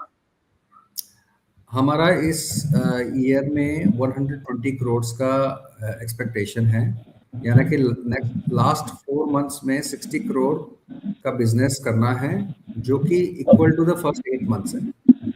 अच्छा, गॉट इट। तो हमारा split heavily towards second quarter है, सेकंड हाफ है, क्योंकि ये अपना जब मानसून्स खत्म हो जाती हैं उसके बाद बिजनेस में अपने वर्क्स में प्रोजेक्ट्स में स्पीड आता है काम में, और ये जो लास्ट मंथ होता है वो बेस्ट वर्किंग सीजन होता है, तो उसमें सबसे तेजी से काम चलता है। Got it. और सर सेकंड क्वेश्चन जो मेरा था, अगर मैं हमारा एम्प्लॉय कॉस्ट देखूं तो हमारा एम्प्लॉय कॉस्ट लगभग 10% से 12.5% टाइप्स हो गया है, और पर मेरा एम्प्लॉय चर्न अभी काफी हाई है, अराउंड 50-55% टाइप्स एम्प्लॉय चर्न है। तो इतना हाई चर्न क्यों है? मतलब इज इट मतलब कोई मैन्युफैक्चरिंग साइट लेवल बहुत हेक्टिक हो जाता है, या what is the reason for such high churn? इसमें क्या है कि हमने मैन्युफैक्चरिंग, हमारे जो प्लांट में जो ग्रोथ हमें मैन्युफैक्चरिंग में करना है, तो हमने बहुत सारे स्किल्ड बहुत सारे वर्कर्स को जो है ट्रायल बेसिस में भी हमने रखा हुआ था। मतलब ट्रायल तो क्या, वो कुछ महीनों तक काम करते रहे, फिर मतलब हमने एक मैन पावर अपना एक तैयार किया है कि हम जब जैसे जैसे हमारी प्रोडक्शन बढ़ेगी तो हमारे पास स्किल लेबर तैयार हो, तो उसके लिए ये चर्निंग ज़्यादा हो रही है। और बाकी कुछ इंडस्ट्री में चर्न ज़्यादा होता है, तो हमने रिटेन काफ़ी लोगों को तो रिटेन कर लिया है, लेकिन कुछ लोग छूट जाते हैं अलोंग द वे। गॉड, सो तो मतलब स्टेडी स्टेट हम कितना मतलब 30% टाइप्स एक्सपेक्ट कर सकते हैं कि इसी मतलब 50% टाइप्स पे रहेगा, या मतलब going forward churn employ churn इसी लेवल्स पे रहेगा क्या? नहीं, ये कम हो जाएगा, क्योंकि जैसा कि हमने जो एफिशिएंसी की भी जो बात करता था ना मैं, कि हमने बहुत लोगों के साथ काम करके एक अपना रिलेशनशिप्स भी लोगों के साथ, और लोग एक टीम ऐसी बना ली है, कोर टीम, कि अब हमें ज़्यादा एफर्ट करने की जरूरत नहीं है कि हमें ऑलरेडी हमारे पास लोग इस तरह से हैं, तो हमें ज़्यादा इनकमिंग लोग भी नहीं लेने, और हम एक्सपेक्टेशन रख रहे हैं आगे। और even in the manufacturing side हमारी स्किल्ड मैन पावर काफ़ी तैयार हो गई है, तो अब हमें नए लोगों को जगह देने की जरूरत नहीं है। Got it sir. सर एक सवाल है ऑन द एम्प्लॉय। किसी ने मतलब EPFO डेटा देखा हुआ है। एक्चुअली मैंने अभी रिसेंटली चेक किया, मुझे इतना डिफरेंस नहीं दिख रहा है, बट अगर आप ये इसको एड्रेस करना चाहते हैं ये वाले पॉइंट को, मनन जी का वो सवाल इसीलिए ही है क्योंकि जैसे हमने जो मैन्युफैक्चरिंग साइड में हमें मैन पावर तैयार करना था, नया मैन पावर एग्जिस्टिंग ये हमारे न्यू कैपेसिटीज के लिए, तो हमने काफ़ी लोगों को ज्वाइन करा दिया था, ताकि वो सीख करके तैयार हो जाए। तो इसीलिए उनमें से कई लोगों ने जब वो सक्सेसफुल नहीं हुए बहुत सारे लोग और वो छूटते चले गए, तो इसीलिए ये डिक्लाइन दिखा होगा इनको ये ईपीएफओ के डेटा में भी। Okay, understood. सर थोड़ा सा डेट और वर्किंग कैपिटल ट्रेड रिसीवेबल पे थोड़े सवाल है, तो गणेश भाई do you want to go first?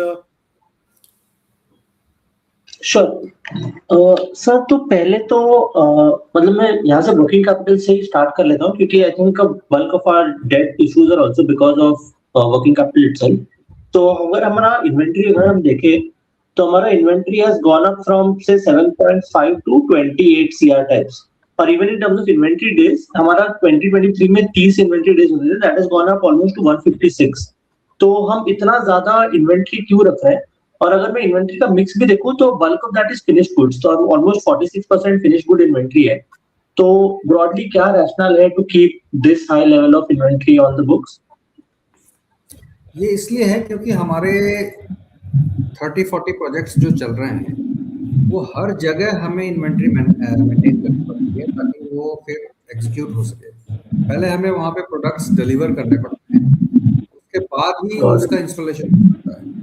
तो इसीलिए ये ओवर द लास्ट 2-3 इयर्स जब हमारे प्रोजेक्ट्स इतने बढ़ गए तो हमारी इन्वेंट्री इसलिए बढ़ गई कि हमें हर जगह अपना स्टॉक मेंटेन करना पड़ रहा है, और वो जरूरी है क्योंकि तभी वो वर्क एग्जीक्यूट हो पाए। ये एक रीजन है जिसके चलते हमें बढ़ानी पड़ी, और इसीलिए ही हमारा जो है वर्किंग कैपिटल का रिक्वायरमेंट भी काफी बढ़ गया है। बट अभी इसमें अच्छी बात ये है कि हमारी एलिजिबिलिटी जैसे कॉन्ट्रैक्ट की बढ़ रही है तो हमारा कॉन्ट्रैक्ट साइज बढ़ रहा है, तो अब हमें less number of size of contracts से हमें काफी हाई नंबर ऑफ हो जाएगा। तो इसलिए हमारे नंबर ऑफ प्रोजेक्ट जो है वो बढ़ा सकते हैं गोइंग फॉरवर्ड। बट ये 30-40 प्रोजेक्ट्स, हालांकि 30-40 प्रोजेक्ट्स तो हमें आगे भी करने होंगे, तो वो बेसिकली कहने का मतलब यही है कि नंबर ऑफ लोकेशंस हमारे इतने ज्यादा हैं, और थोड़ा भी इन्वेंट्री अगर हम सब जगह रख रहे हैं तो हमारा इन्वेंट्री बहुत ज्यादा बढ़ रहा है, और ये फिनिश भी हमें रखना होगा सब जगह। अंडरस्टूड सर, पर मैं अगर मतलब मानो FY24 से 25 भी देखूं तो मेरा सर्विसेज वाला बिजनेस 36 से 34 ही गया, मतलब थोड़ा कम ही हुआ है, बट मेरा इन्वेंट्री 13 करोड़ से 22 करोड़ गया है। तो इवन इन अ पीरियड जहां पे मेरा services part of the business wasn't growing too much, मेरा इन्वेंट्री ऑलमोस्ट मतलब डबल टाइप से हो गया है। तो वो वाले एक साल में क्या चेंज आया है बिजनेस में? उस दौरान भी जैसे 23 उस समय में हम करीब 15-20 प्रोजेक्ट्स कर रहे थे, अभी हम 30-40 प्रोजेक्ट्स कर रहे हैं। तो और इस दौरान हमारी बिलिंग थोड़ी कम हुई प्रोजेक्ट्स में, क्योंकि जो वर्क का स्पीड है, कुछ बारिशों इस सीजन में बारिश वगैरह ज्यादा थी, इसके लिए थोड़ा सा वर्क हैम्पर हुआ, लेकिन नंबर ऑफ प्रोजेक्ट्स बढ़ने के चलते हमारा ये इन्वेंट्री लेवल बढ़ गया। साल दर साल हमारे नंबर ऑफ प्रोजेक्ट्स बहुत बढ़ गए हैं, अभी 30-40 हो गए। तो इसको ये वाला फेज जैसे ही हम क्रॉस कर लेते हैं तो हमारा मतलब जैसे जैसे कंप्लीट होते जाएंगे तो हमारी जो है रिकवरी इन्वेंट्री कम होते जाएगा, और हमारा वर्किंग कैपिटल का रिक्वायरमेंट जो है वो नेट कैश में कन्वर्ट हो जाएगा हमारा जो एसेट है। अंडरस्टूड सर, तो मैं अगर मानूं, अच्छा गो अहेड। तो अगर मैं अपना स्टेडी स्टेट इन्वेंट्री डेज देखूं कि एक बार ये सारा स्टेबलाइज हो जाएगा, तो स्टेडी स्टेट इन्वेंट्री डेज हमारा कितना, मतलब 90 दिन के आसपास होना चाहिए कि? हाँ, 90 डेज रीजनेबल इन्वेंट्री। अच्छा, गॉट इट। और सेकंड मतलब रिसीवेबल्स में भी हमारा काफी स्पाइक आया है, तो रिसीवेबल्स में बिटवीन प्राइवेट एंड गवर्नमेंट हमारा रिसीवेबल डेज में कितना डिफरेंस रहता है between private clients and government clients?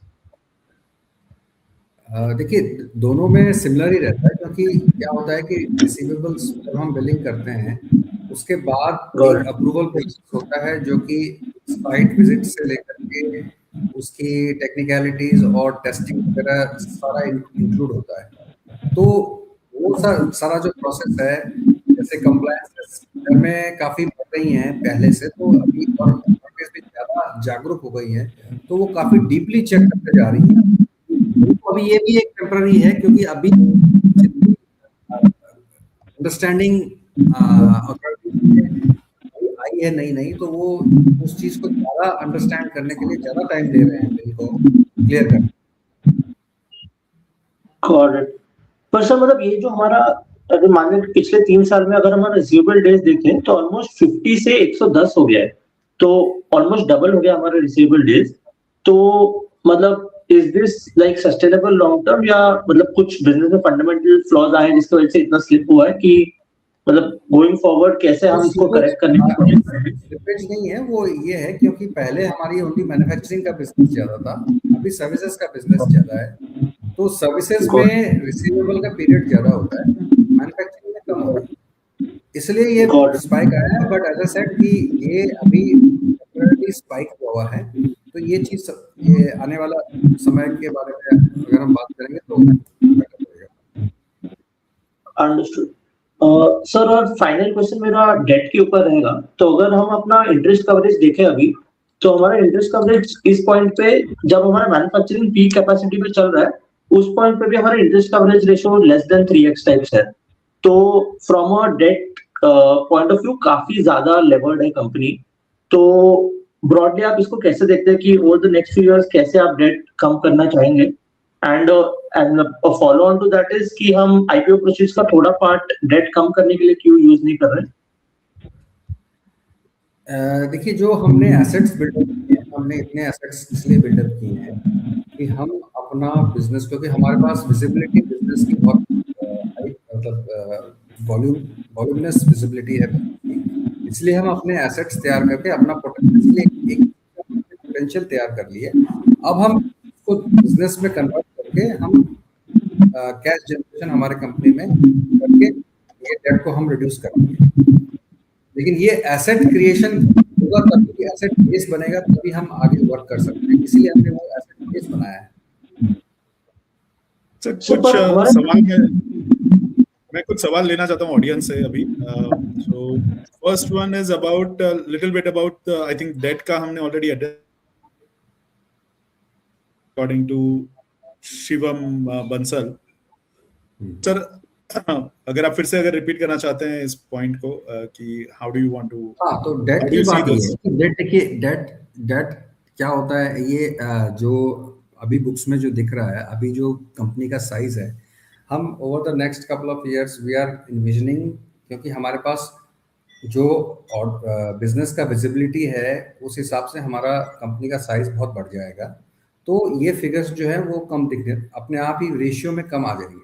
अभी एब्सोल्यूट फिगर में ज़्यादा लगते हैं क्योंकि कंपनी का जो टर्नओवर है वो अभी एक उतना हाई ट्रेजेक्टरी में लास्ट 1 साल में गया नहीं, लेकिन ये नेक्स्ट 1-2 साल में हाई ट्रेजेक्टरी में जा रहा है, जैसा कि हमने प्रोजेक्शन में भी दिखाया हुआ है कि हमने 180 करोड़ का प्रोजेक्शन दिखाया हुआ है FY27 में। तो उस जब हमारा ग्रोथ है, जब इस साइज पे पहुंच जाएगा, तो एक तो हमारा कैश अक्रूवल ही कंपनी में बहुत हो जाएगा, और बाकी इन टर्म्स ऑफ रेशियो भी ये जो फिगर्स हैं वो काफी रीजनेबल दिखने लग जाएंगे। तो ये सर एक शॉर्ट टर्म फिनोमेना है, कहने का मतलब यही है। सर हमारा एक डेट है from crore Vysya bank about रफली लेस देन 1 करोड़ या अराउंड 70-80 lakhs का, वो 14% है sir. Do we have any other loan which has a higher interest percentage to this?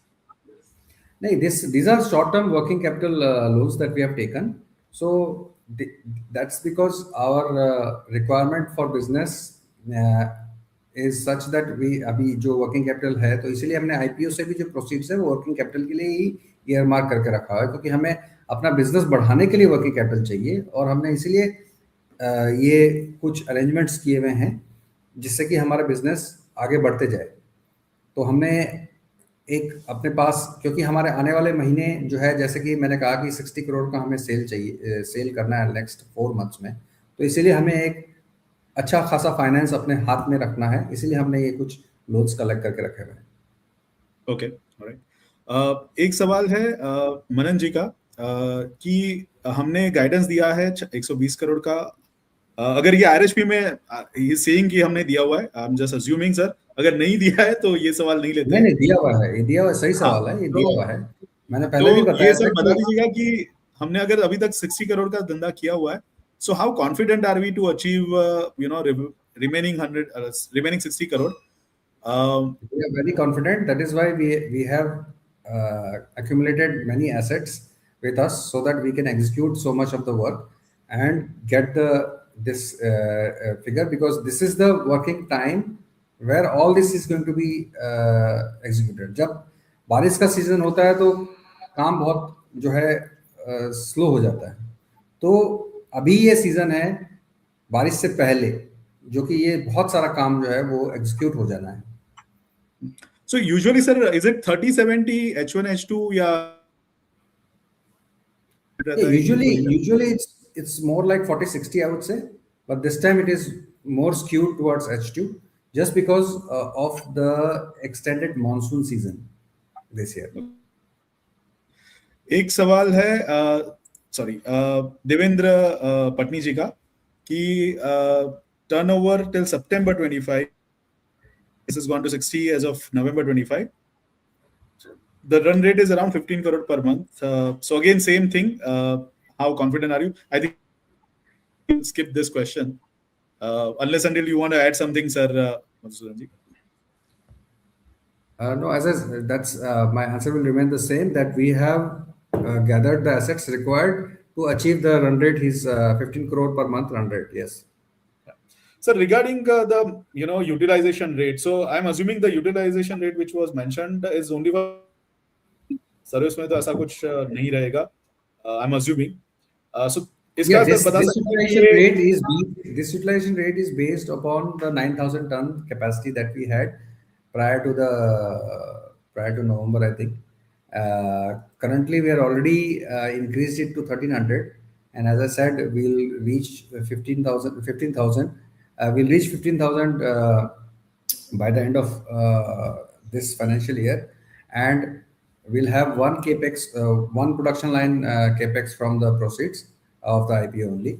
So we are going to 18,000 tons.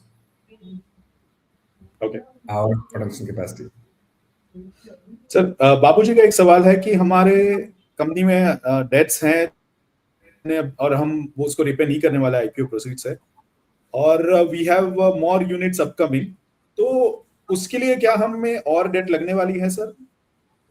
नहीं, हम और डेट नहीं लेने वाले हैं. हम ये डेट जो है, हमारा बिजनेस जो विजिबिलिटी है हमारे बिजनेस के, ऑलरेडी ऑर्डर्स हमारे पास हैं और हमारी जो प्रोडक्शन कैपेसिटी हम ऑलरेडी बढ़ा चुके हैं, उससे जो हमारा बिजनेस बढ़ रहा है, उससे जो हमारी प्रॉफिट से कैश अक्रू होने वाला है, उससे हम ये डेट्स पेयर डाउन कर देंगे.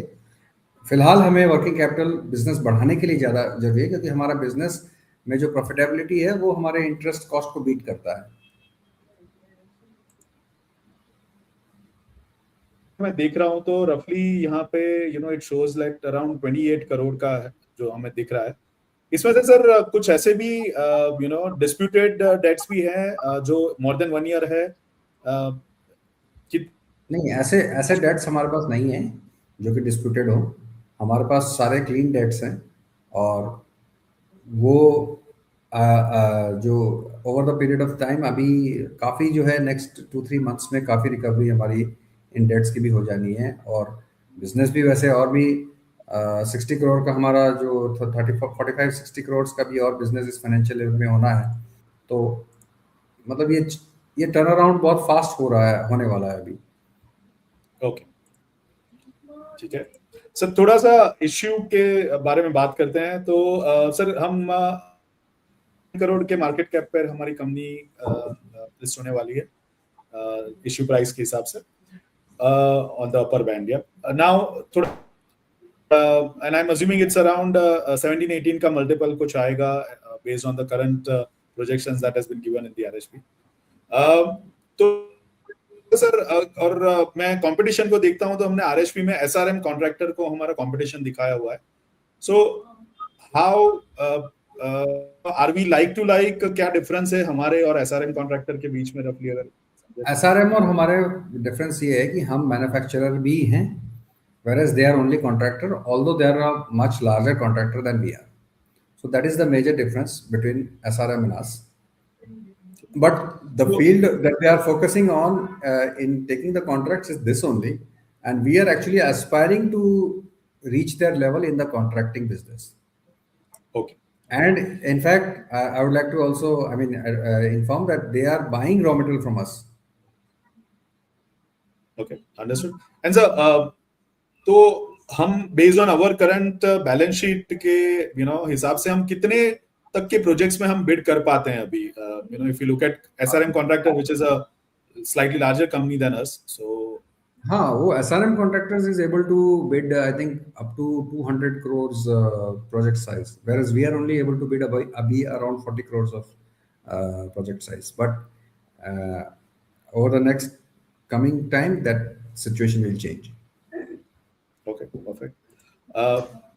So in the issue sir, थोड़ा सा अगर कैपिटल एक्सपेंडिचर के बारे में बताना चाहेंगे सर कि किस तरह की मशीनरी हम खरीदने वाले हैं सर? ये जो कैपेक्स है, हम एक प्रोडक्शन लाइन लेके आने वाले हैं, वो एक high speed production line, gabion production line है, जो कि एक नई टेक्नोलॉजी से अभी इम्प्रूवमेंट, काफ़ी टेक्निकल इम्प्रूवमेंट्स हुए हैं। तो वो हम एक नया टेक्नोलॉजी का प्रोडक्शन लाइन लेके आ रहे हैं, जिससे कि हमारे प्रोडक्शन को काफ़ी बूस्ट मिल जाएगा। Okay, perfect. तो वो हमारा कैपेक्स गेबियन का प्रोडक्शन के लिए है। सवाल है बाबूजी का कि हम raw material prices, steel etcetera, कैसे वॉलेटिलिटी मैनेज करते हैं? हमारे जो कॉन्ट्रैक्ट रहते हैं वो spot contract, multi year contracts? हमारे जो कॉन्ट्रैक्ट्स होते हैं उसमें प्राइसिंग को चेंज नहीं कर सकते, फिक्स रेट ही होता है। तो हमें एक कुशन बिल्ड करके चलना पड़ता है, क्योंकि कई बार स्टील में वॉलेटिलिटी आ जाती है, तो हमें एक कुशन बिल्ड करके चलना पड़ता है। एवरेज प्राइस हमें समझ के चलना पड़ता है कि ये सर्टेन एवरेज प्राइस आने वाला है, क्योंकि इन मटेरियल्स में आप डे टू डे, और वैसे भी हम आज के हम ये नहीं, आज के प्रोजेक्ट के रेट के हिसाब से हम अपनी प्राइसिंग नहीं करते हैं, हम आगे की विजिबिलिटी लेकर के ही प्राइसिंग करते हैं अपने प्रोजेक्ट्स की। So guys, I just want to tell you that the issue is opening soon. The merchant banker for the issue is GYR Capital. The IR agency is Equibridge. Okay. So if you have any further questions, answer, you can write to them. You can also reach out to us if you want to have certain questions which you want which we didn't cover here. We'll be more than happy to provide you the answers. Ganesh ji, Nikesh ji, if you have any more questions, no?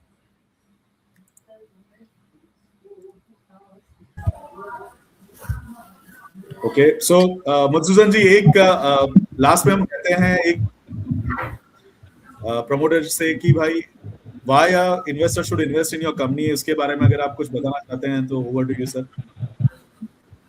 इसलिए मैं ये कहना चाहता हूँ कि as our country is developing and our infrastructure is growing, there is a lack of protection structures for the same infrastructure. So it is not only our responsibility to develop new infrastructure, but also we need to put in place the protection structures for these infrastructures. So you need to join our company so that our infrastructures, our roads, our railways can stay protected. And when the infrastructure will stay protected, then we will also stay protected. And also our work is crucial in maintaining the harmony with nature. So that is why you should join our company. और मधुसूदन जी, अगर किसी को manufacturing unit या आपके office visit करनी है तो आप where are you based sir, और क्या वो आ सकते हैं? क्या प्रोसेस रहेगी उसके लिए? हाँ, हमारा जो ऑफिस है दिल्ली में है, जीके ग्रेटर कैलाश में है। आप कभी भी आ सकते हैं, और हमारे प्लांट्स जो है उसके लिए हम शेड्यूल कर सकते हैं विजिट, एक कर्सरी प्रोसीजर के बाद। तो you are more than welcome, and we can discuss all our business with you openly. Perfect, sir. So thank you very much, sir, and best of luck to you. And guys, please spread the love. Please subscribe to Ganesh ji, Nikesh ji, as well as my channels. तो आपका प्यार ऐसे देते रहिएगा. 2026 की ये सबसे पहला सेशन है. We hope to bring you more such sessions in the coming year. तो प्लीज ये रहेगा live, recorded session will be available in each of this channel. तो प्लीज आप इसको स्प्रेड कर लीजिएगा अपने व्हाट्सएप ग्रुप में, अपने सर्कल में. और if you like the company, you know what to do. Yeah. So guys, wish you a very happy weekend and good. Thank you so much for the time.